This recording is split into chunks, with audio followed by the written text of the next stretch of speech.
7 అడుగులు నడిచిన వాడే 7 జన్మలు తోడుంటాడు. భర్తగా నిన్ను భరించువాడే బ్రతుకు దీపం వెలిగిస్తాడు.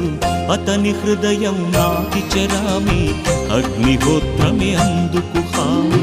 అతని హృదయం నాటి చరామి అగ్నిహోత్రమే అందుకు హామి.